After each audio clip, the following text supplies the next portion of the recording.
Josh Giddey of the Oklahoma City Thunder. With everybody saying, yo, why aren't they speaking about Josh Giddey? We don't know anything. We know there's an investigation going on. Malika Andrews came out and gave laissez-faire reporting of the Josh Giddey situation. Now that surfaced late last week, the league is looking into allegations that Thunder guard Josh Giddey had an improper relationship with an underage girl. In a since-deleted post, an anonymous social media user claimed a girl who was seen with Giddey in videos and images, some of which include explicit captions, was a junior in high school at the time. Giddey, who is 21, he declined to comment on Friday, and despite the serious allegations, Giddey is yet to miss a game this season. And Thunder coach Mark Daigneault, he said he will continue to be in the lineup, saying, quote, just with the information we have at this point, that is the decision we've made. It's obviously a league matter at this point, and the ball is in their court on that. Now, a league spokesperson told me this morning that the NBA is still in the process of gathering information, and we will continue to update this story as the news develops. And it seemed like the reason why she did it was because of the blowback that she was receiving. And Stephen A came out and was like, oh, I'm not talking about it because there's not enough information, yada, yada, all this stuff. That's what Stephen A said. What you want Stephen A to say? This makes no sense because there's other cases that there wasn't enough information, but yet you still put it on Front Street. Wait a minute.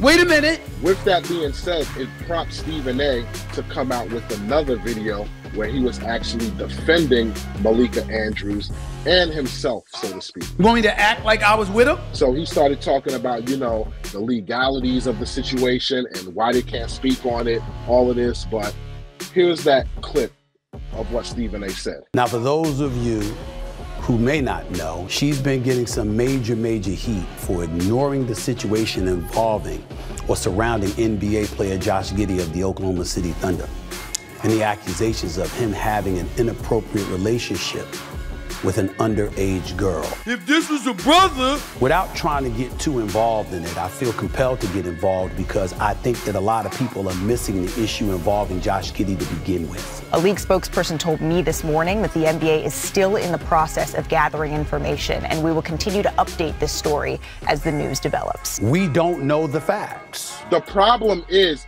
that it took the cry of the people to basically force your hands to speak on it. What you want me to say? You literally just said in that video, it is our job to remind you. You didn't remind us. If it was a brother, I would have treated it with the same level of sensitivity.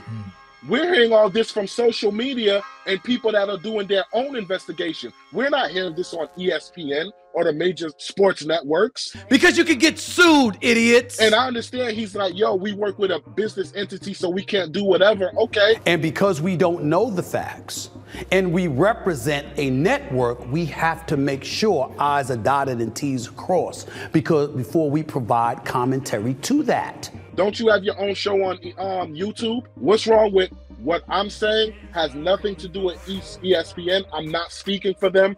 This is what I think. And you don't, and nobody was saying for you to crucify them. Malika Andrews is a colleague of mine. There's no question about that. We got into our little tussle on the air after the IMEUDOKA situation. Wasn't all the information not out when it came to IMEUDOKA? Or as that was brewing. We are not here, Stephen A., to further blame women.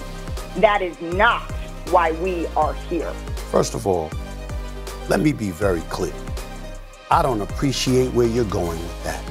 I'm not blaming anybody but IMEUDOKA.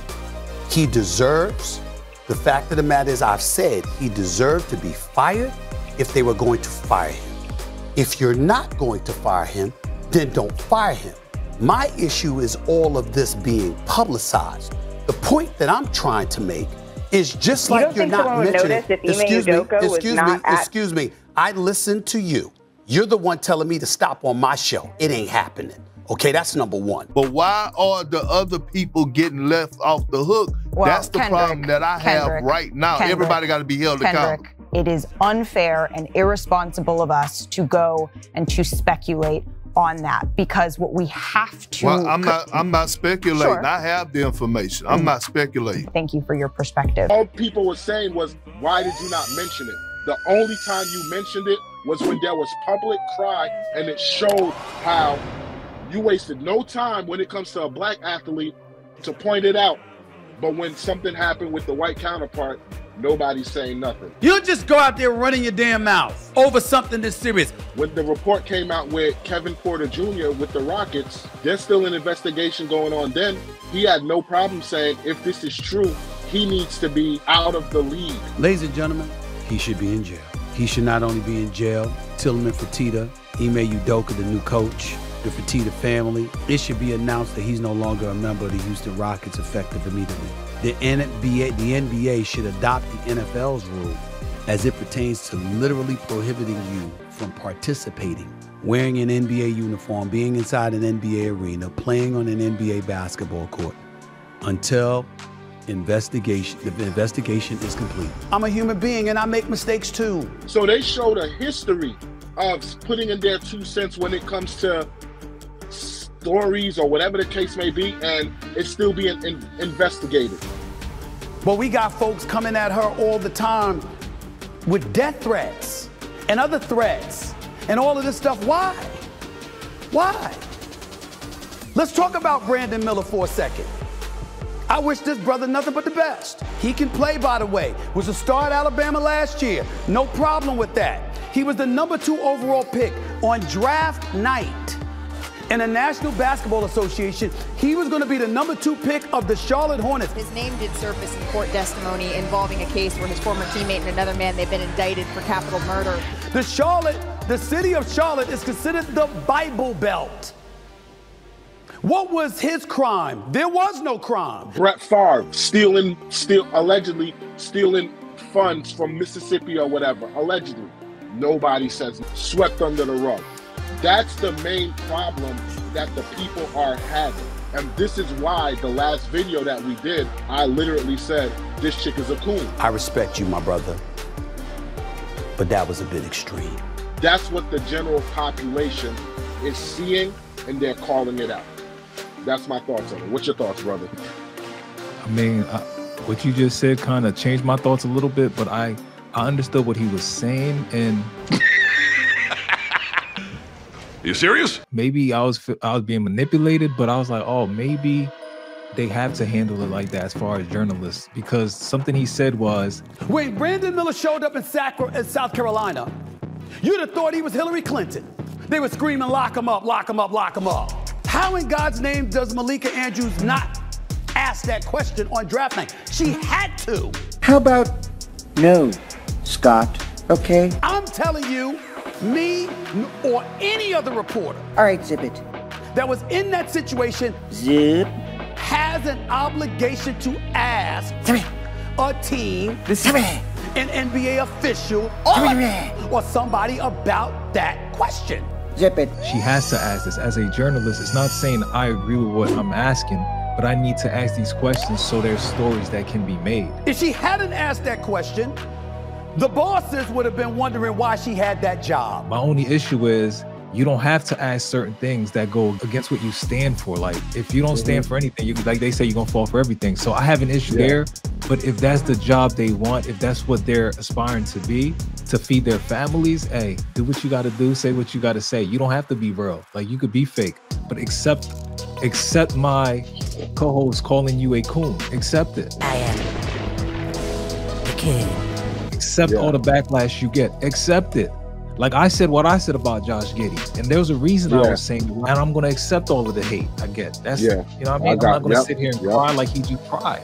Like he's sitting here complaining, oh, you Des Bryant to the world. Hey, we have the right to say what we feel about what you said, about what you do. How when it's a black person, you just attack them. We have that right.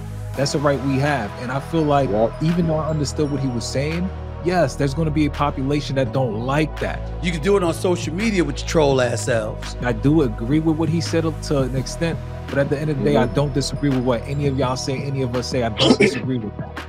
Period. You keep thinking we have choices. We don't always have choices. You have to ask those questions. All we're saying is, all you had to do was just say, hey, this is what's going on. I'll reserve my comments for when more facts come out. That's it. And as days go on, hey, we still have no update on the Josh Giddey situation. That's all you had to say. That's it. It at least let us know you're on top of it. we don't hear nothing. And that's the problem. When we talk about issues, make sure you're always in a position where you have at least some strong facts to support your argument. That way it always has potency.